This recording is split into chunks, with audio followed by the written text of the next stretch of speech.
કેમ છો મિત્રો? મજામાં? આજનો આપણો ખાસ અગત્યનો પ્રશ્ન ઘણી વખત બોર્ડની પરીક્ષામાં પણ પૂછાઈ ચૂકેલો છે અને ઘણી વખત આના સૂત્રો ઉપયોગ કરીને દાખલા ગણવાના પણ આવી ચૂકેલા છે.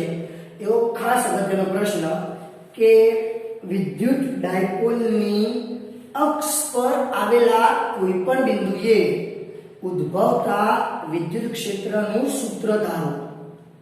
સીધું વિદ્યુત ડાયપોલની અક્ષ ઉપર આવેલા કોઈપણ બિંદુએ ઉદ્ભવતા વિદ્યુત ક્ષેત્રનું સૂત્ર તારવવાનું છે.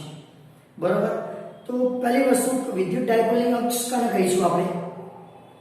તો વિદ્યુત ડાયપોલના જે બે વિદ્યુત ભારો આપેલા હોય એ બે વિદ્યુત ભારોને જોડતી જે રેખા મળે છે એ રેખાને જ વિદ્યુત ડાયપોલની અક્ષ કહેવાય છે.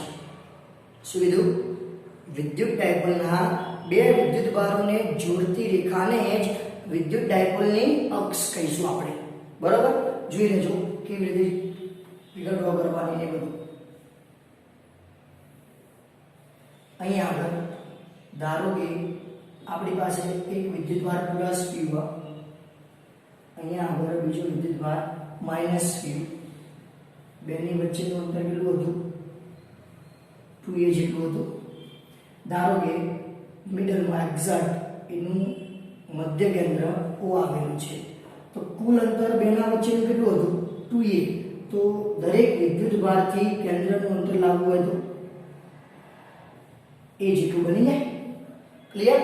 તો બે વિદ્યુત ભારો આ એનું મધ્ય કેન્દ્ર, દરેક વિદ્યુત ભારનું મધ્ય કેન્દ્રથી અંતર કેટલું થશે? a જેટલું થશે. હવે વિદ્યુત ભારોને જોઈન્ટ કરીએ એ આ રીતે થાય. તો આ જે લાઈન ડ્રો કરી આ લાઈન વિદ્યુત ડાયપોલની આપણે શું કહીશું? અક્ષ કહીશું. એ અક્ષ પર ધારો કે અહીંયા આગળ કોઈ કઈ બિંદુ રહેલું હોય, P બિંદુ રહેલું છે કે જ્યાં આગળ આપણે શું શોધવું છે? વિદ્યુત ક્ષેત્ર E શોધવું છે. ક્લિયર? અક્ષ ઉપરના કયા બિંદુએ? P બિંદુએ આપણે શું શોધવું છે? વિદ્યુત ક્ષેત્ર શોધવું છે. આ P બિંદુ એવું છે કે જેનું ઉગમ બિંદુથી અંતર ધારો કે કના જેટલું છે? R જેટલું, અથવા કહેવાય મધ્ય બિંદુથી અંતર ધારો કે કના જેટલું છે? R જેટલું છે. ક્લિયર? તો ચલો હું ધન વિદ્યુત ભારથી P બિંદુનું અંતર લાવવું હોય તો ટોટલ અંતર કેટલું આવ્યું? R. R માંથી કેટલું બાદ કરું? A. તો તમને ધન વિદ્યુત ભારથી P બિંદુનું અંતર મળે. આટલું થઈ જાય. શું થશે? R minus A. તો જ્યારે પણ પ્લસ Q વિદ્યુત ભારથી P બિંદુનું અંતર કહે તો R માઈનસ A. એ રીતે ઋણ Q વિદ્યુત ભારથી P બિંદુનું અંતર લાવવું હોય તો કેટલું થાય? R પ્લસ A થશે.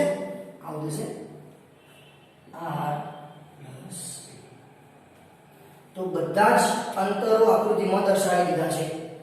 જો ઉગમ બિંદુ અથવા મધ્ય બિંદુ અને વિદ્યુત ભાર વચ્ચેનું અંતર કહેશે તો A. મધ્ય બિંદુ અને જે બિંદુએ વિદ્યુત ક્ષેત્ર શોધવાનું છે એ બેના વચ્ચેનું અંતર કહે તો સ્મોલ r. ધન વિદ્યુત ભારથી P બિંદુનું અંતર કહેશે તો R માઈનસ A. ઋણ વિદ્યુત ભારથી P બિંદુનું અંતર કહેશે તો R પ્લસ A. તો સૌથી પહેલા તો તમારે કમ્પ્લીટ એની આકૃતિ દોરવાની રહેશે. ત્યારબાદ થોડું વર્ણન કરવું પડશે કે આકૃતિમાં વિદ્યુત ડાયપોલના બે વિદ્યુત ભારો કયા છે? પ્લસ q અને માઈનસ q છે, તથા તેમની વચ્ચેનું અંતર કુલ કેટલું છે?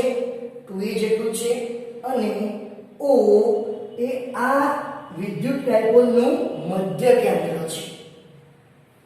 નેક્સ્ટ, આ વિદ્યુત ડાયપોલની અક્ષ પર મધ્ય કેન્દ્ર O થી કેટલા અંતરે? R અંતરે આવેલા P બિંદુ પાસે શું શોધવું છે?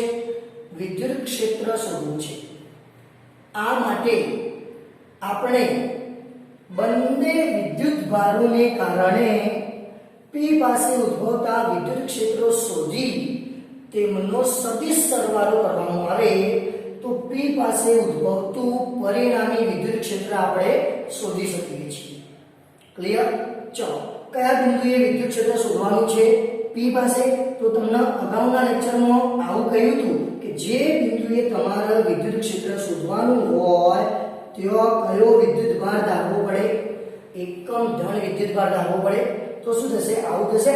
ચલો પહેલા પ્લસ q ની વાત કરું તો આ પ્લસ q ના કારણે P ઉપર રહેલા ધન વિદ્યુત ભાર ઉપર અપાકર્ષીય બળ લાગે. કેમ? આ પોતે પણ ધન, આ P પાસે પણ એકમ ધન, તો આને કારણે P ઉપર દૂરની તરફ અપાકર્ષીય બળ લાગે. પરિણામે એનું પોતાનું વિદ્યુત ક્ષેત્ર આ દિશામાં જોવા મળે. ઘણા કારણે આવ્યું, ધન વિદ્યુત ભારને કારણે આવ્યું, એટલે એને આપણે શેના વડે દર્શાવીશું? E પ્લસ વડે દર્શાવીશું. ક્લિયર? ચલો ઋણ વિદ્યુત ભારની વાત કરું તો આ ઋણ વિદ્યુત ભાર છે અને P બિંદુ પાસે કેવો મૂકેલો છે? ધન વિદ્યુત ભાર. તો આ ઋણ વિદ્યુત ભારને કારણે આ ધન વિદ્યુત ભાર ઉપર આકર્ષીય બળ લાગે, નજીક તરફની દિશામાં બળ લાગે. પરિણામે P પાસે વિદ્યુત ક્ષેત્ર કઈ દિશામાં જોવા મળે? માઈનસ q ની તરફની દિશામાં જોવા મળે. એ વિદ્યુત ક્ષેત્રને શું કહીશું આપણે? E minus. ક્લિયર?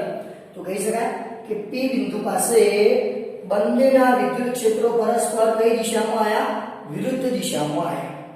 ઓકે, ચલો શરૂઆત કરું પ્લસ q વાળાથી. તો આવું થાય પ્લસ q વિદ્યુત ભારને લીધે P પાસે ઉદ્ભવતું વિદ્યુત ક્ષેત્ર E પ્લસ બરાબર k q by r square. અંતર પ્લસ q થી p સુધીનું અંતર કેટલું છે? પ્લસ q થી p સુધીનું અંતર કેટલું છે? r માઈનસ a નો સ્ક્વેર. અને કોઈક અહીંયા તમે સદિશ દર્શાવેલો હોય એટલે પાછળ કોઈક એકમ સદિશ આવે. હું એકમ સદિશ તરીકે શું વાપરું? p વાપરું. તો જો કઈ દિશામાં વિદ્યુત ક્ષેત્ર આવતું હતું? ડાબી તરફની દિશામાં. તો જે p આવ્યો એ કઈ દિશાનો એકમ સદિશ કહેવાય? ડાબી તરફનો એકમ સદિશ કહેવાય. અથવા ડાબી તરફનું ના લખવું હોય તો ક્યાંથી ક્યાં તરફનો? માઈનસ q થી પ્લસ q તરફનો. અથવા o થી લઈને કઈ દિશામાં? p તરફનો એકમ સદિશ કહેવાય. હું લખી શકીએ જો એકમ સદિશ p એ o થી p તરફની દિશાનો એકમ સદિશ. ક્લિયર? શોર્ટમાં યાદ રાખવાનું કે સદી એકમ સદિશ p લખેલો હોય કઈ તરફનો આવ્યો? ડાબી બાજુની દિશાનો એકમ સદિશ આવ્યો. ક્લિયર? કેવી રીતે સૂત્ર આવ્યું? ચલો આ જ રીતે હું માઈનસ q ની વાત કરું તો માઈનસ q ને લીધે P પાસે ઉદ્ભવતું વિદ્યુત ક્ષેત્ર, ચલો એના શેના વડે દર્શાવેલું? E માઈનસ બરાબર k વિદ્યુત ભારનું મૂલ્ય q અપોન r સ્ક્વેર.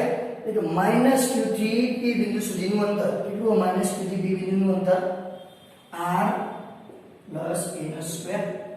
કઈ દિશામાં વિદ્યુત ક્ષેત્ર આવ્યું? જો જમણી દિશામાં આવ્યું.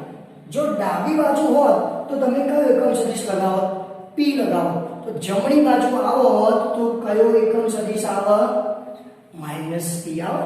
ડાબી બાજુ હતો તો p, તો જમણી બાજુ આવે તો minus p.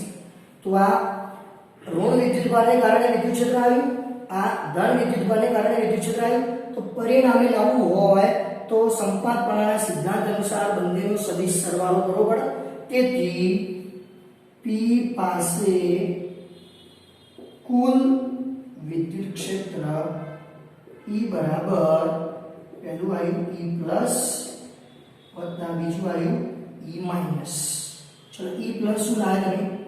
k q by r minus a નો સ્ક્વેર એકમ સદિશ p. આ E પ્લસ લાયા વત્તા E minus k q by r plus a નો સ્ક્વેર એકમ સદિશ માઈનસ. ક્લિયર? તો આ માઈનસ આગળ આવશે તો આખું ટર્મ્સ માઈનસ થશે. શું કોમન નીકળશે? કે ક્યુ અને એકમ સદિશ p કોમન કરશે, આવું બની જશે. જોજો સદિશ e બરાબર શું કોમન કીધું કે ક્યુ કોમન અહીંયા આગળ 1/r - a² માઈનસ અહીંયાથી કે ક્યુ જતું રહ્યું, આ માઈનસ આગળ આવતા રહે શું વધશે 1/r +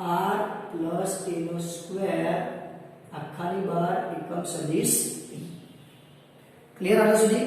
ચલો હવે સાદું આપતા આપણે જોઈએ શું વધશે = કે ક્યુ એવા લેવા પ્લસ આપણે ગુણાકાર લઈએ r - a² r + a² cross ગુણાકાર થશે r + a² minus r - a² એકમ સદિશ p એવું નહીં. ક્લિયર? હવે ઉપરનાનું સાદું કરતા જઈએ શું મળશે = કે ક્યુ એવા લેવા શું થશે r² + a² પ્લસ 2ra થાય માઈનસ આનું કરતા જઈએ r² + a² minus 2ra. Clear? Upon બેનો ભેગો વર્ગ લખી શકું r - a r + a બેનો હોલ સ્ક્વેર અને બહાર એકમ સદિશ p ખરા. ક્લિયર? તેથી આવું થશે કે q કૌંસમાં જો તમે આનું સાદું આપશો તો થશે r² + r² minus a² + a² minus આ માઈનસ માઈનસ પ્લસ થઈ જશે શું વધશે 2ra plus 2ra upon r - a r + a શું થાય r² - a² આખાનો સ્ક્વેર એકમ સદિશ p આવત છે. તો ફાઇનલી શું થઈ જાય આ લખી શકું કે ક્યુ કેટલી વખત હશે 4 વખત હશે આ લખું 2 ટાઈમ્સ 2ra લખી શકાય. આ બેનો ગુણાકાર કરશો તો 4ra થઈ જશે અપોન નીચે r² - a² નો સ્ક્વેર એકમ સદિશ p એવા લેવા. ક્લિયર?